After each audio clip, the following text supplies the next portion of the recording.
All right, hello folks, this is Dr. Young again, and so in this video we're going to do some examples of those reactions with acids and alcohols and ethers. If you have not watched the part 1 of this, don't do this yet. Definitely go back and watch that video because none of this will make any sense. So we're just going to run through reactions with alcohols just to remind ourselves what those are, and then we're going to extrapolate this to ethers and see how ethers are identical. It's just that those reaction types happen twice. So last video, right, we said that when we had nucleophilic acids and hindered alcohols or ethers, they tended to go through an SN1 type reaction. If it was unhindered, it was SN2-like. If it was hindered in a non-nucleophilic, that was E1, and that's your classical dehydration. Dehydration of an alcohol example, of an alcohol example. And then we said there was this kind of like cruddy E2 thing, but it requires really high temperatures and pressures, really forceful conditions. And so honestly, I would never propose that, and I don't really care if you guys ever use this because you should just, change an alcohol to a better leaving group and do an E2 anyways. So it requires high temperature and pressure. It's really forceful, but the idea is it goes through an E2-like mechanism, in theory.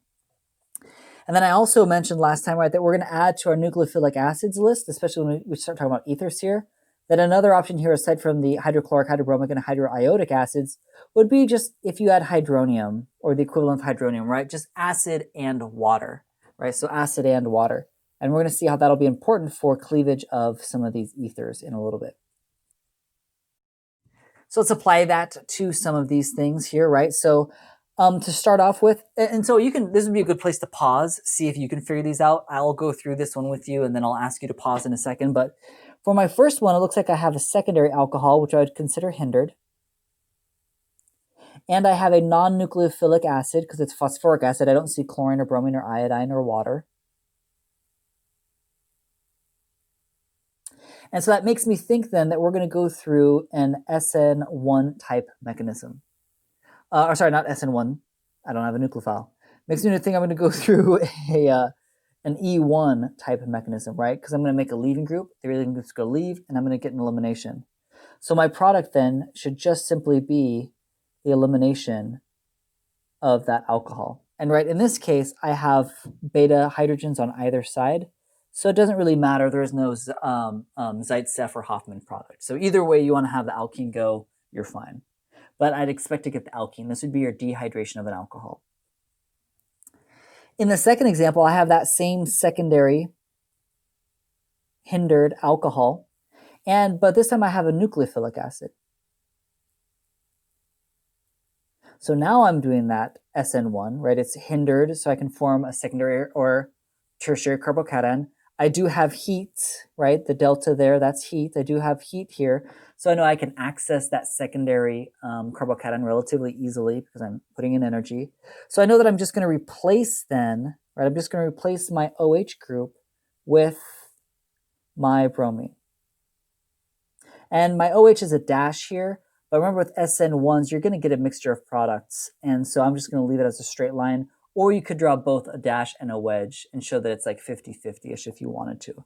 But I'm going to just replace that OH with the bromine because the bromine is what I had, right, in my acid, is HBr. For the third one, it looks like I also have a hindered. And I also have a nucleophilic acid. It's also going to be SN1. This one's only going to be slightly different because after I protonate this water and this leaves, I'm going to get a secondary carbocation that could rearrange, right? I have a hydrogen here. I can have that hydrogen rearrange, move over, so that I get a tertiary carbocation, right? So we had a hydride shift here. And then that's when my Br minus could add. So I'd expect my major product to actually be where I have the bromine at that spot, that tertiary spot, not the secondary spot. So just don't forget about those carbocations and how they can rearrange, right? You can have that rearrangement there. For our fourth example, we have an unhindered substrate.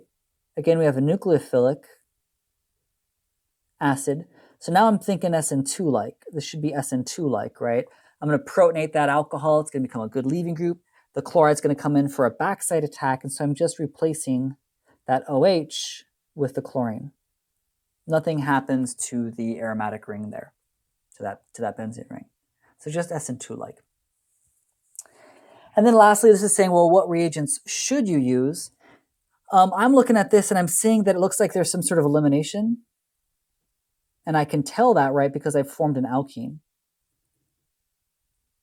I removed things, right? It looks like I removed the equivalence of water. I removed the OH group and I removed a beta hydrogen.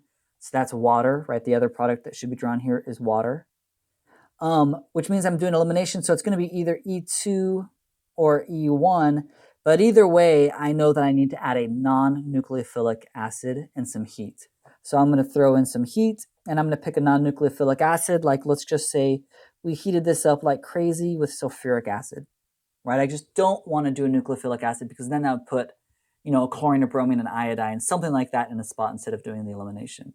So that's how I'm going to pick. If I wanted to do this dehydration of this alcohol, I could have, and you could have picked phosphoric acid or nitric acid or something like that. I chose sulfuric just because I had to pick one. Now, I haven't shown you any examples yet with ethers, right? So now finally we have an ether, right? Which is your R group, an oxygen, and an R group, right? So you have an R group on ether side of the oxygen. It's an ether. And the difference here is that your acid, you're going to need to have two equivalents of your acid if it's a nucleophilic acid, right? So two equivalents or at least excess. And we're going to see why in a second. So I'm going to break this up. I'm going to do the exact same things that I did for all of the mechanisms in that previous video. I still have a partially negative oxygen, partially positive carbon, partially positive carbon. And so my oxygen is going to go get the H+.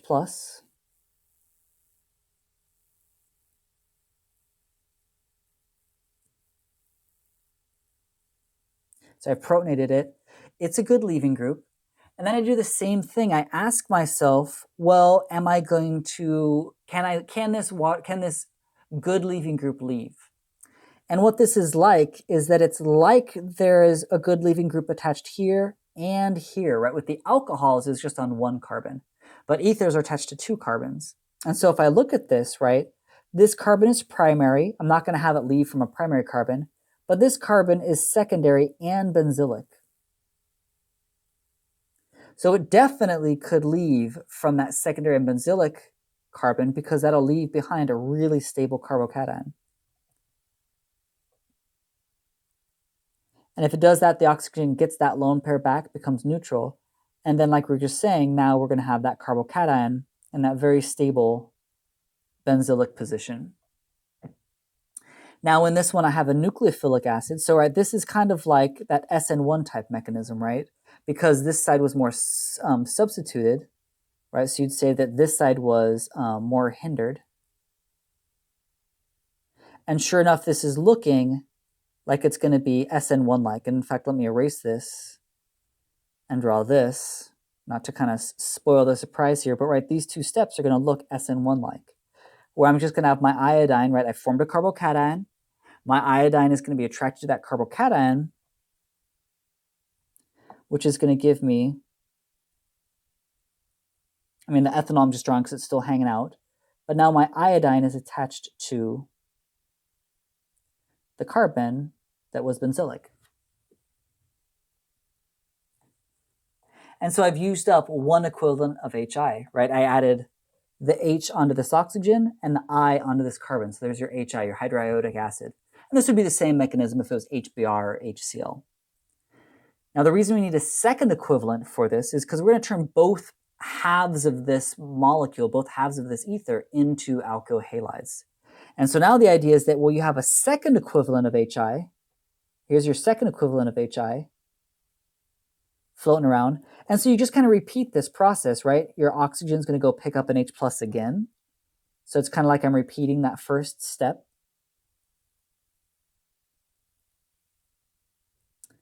Again, I'm going to look at this substrate. This is only primary, so I know that it cannot, right? It cannot just leave by itself. I'm not going to leave a primary carbocation behind. But I do have, oh, oops, sorry, let me make that black. But I do have my iodine, which could do a backside attack and kick out this good leaving group, right? Remember when you protonate the alcohols, they become good leaving group. Water's a great leaving group. And that's going to give me the iodine that attacked from behind. I produced the water just then. And then I had that other iodo compound with the benzene ring. So I'm just going to draw that up here too, to emphasize, right, that these are my two products here. Right, I basically took the two carbons that were on either side of that oxygen, I split them apart, and I put the halogen there, I put the iodine there, the two equivalents. And so while this first part looked SN1-like, this second part right here, right, this was SN2-like. Because like we said earlier, this second part, right, this was a primary carbon, this was an unhindered carbon, so I could not form that carbocation. I had to do the backside attack to do the SN2. So this should look really familiar to the ones that we did with the alcohols in the previous video. It's just that with ethers, you have two R groups, and so you're going to do all of these things twice.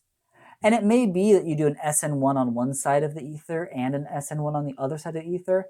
It may be that they're both SN2s. It may be that they're both E1s. It may be that one is SN2 and one is E1. You're just going to evaluate them separately using the same logics that we used before and that we had in that table that I showed you earlier. So let me show you some more examples of these. So let me show you one now where I do have a nucleophile, right? I have water, nucleophilic, and I do have acid. And I have an ether. Again, it's going to be the same process as before, right? You're always going to protonate your oxygen first with your acid.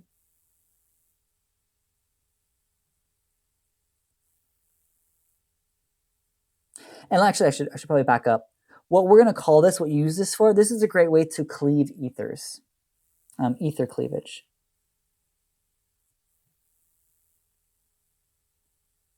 Right, you're going to cleave these ethers. You're just going to break it in half into the two alcohols.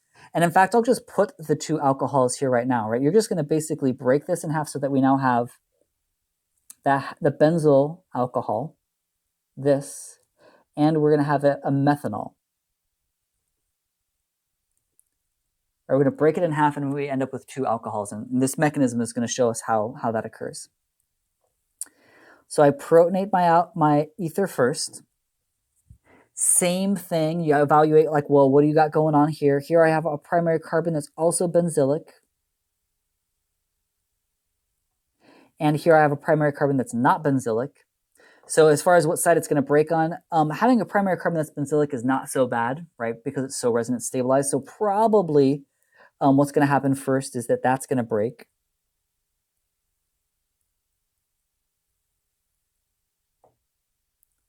And then you've made one of your products already, right? You've made the methanol.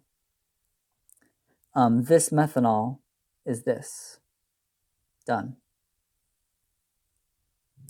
But I need to turn this benzyl radical, or not benzyl radical, benzyl carbocation thing right here into this product.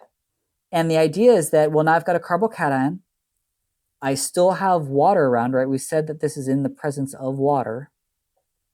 And so this, again, just looks like an SN1 type of reaction where you protonated the ether, you made a good leaving group, the leaving group left, right? Right here, the leaving group left, you formed a carbocation, now your nucleophile adds.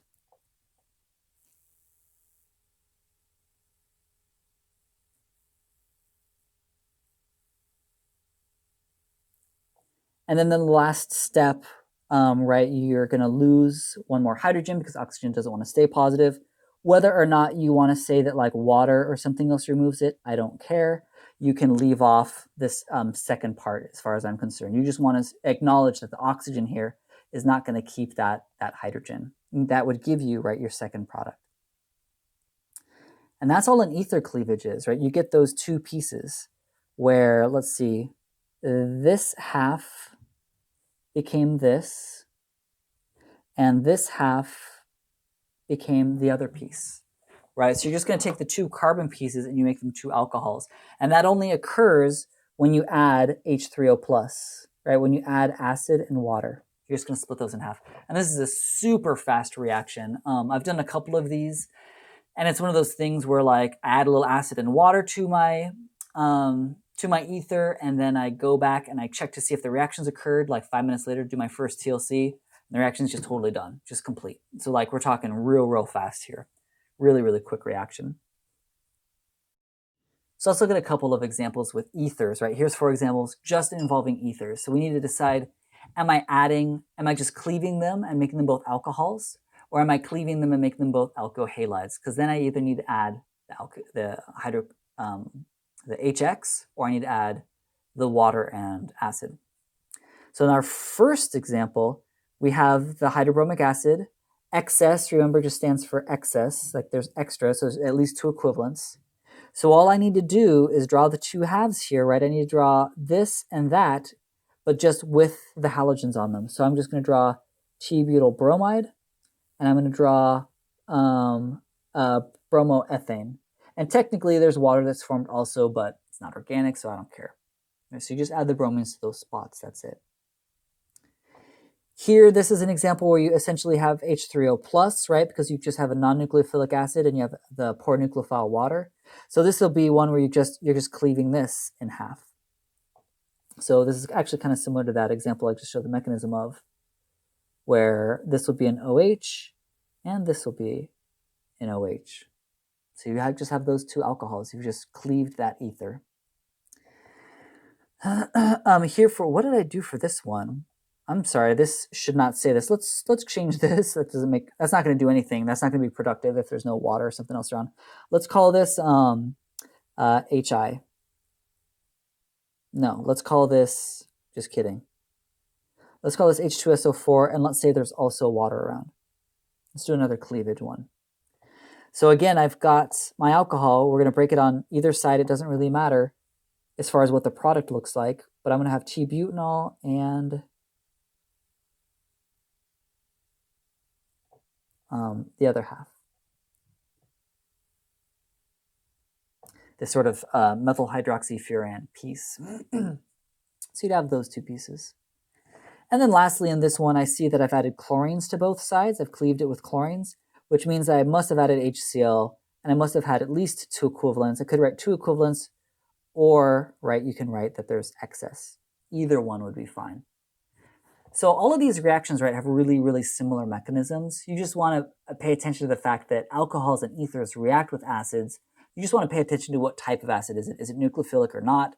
If it's nucleophilic, add the nucleophiles to the spot where the acid was. If it's not nucleophilic, you're probably doing some sort of elimination, forming an alkene of some sorts. So do lots of practice. Let me know if you have questions. Just good luck. Have a good night.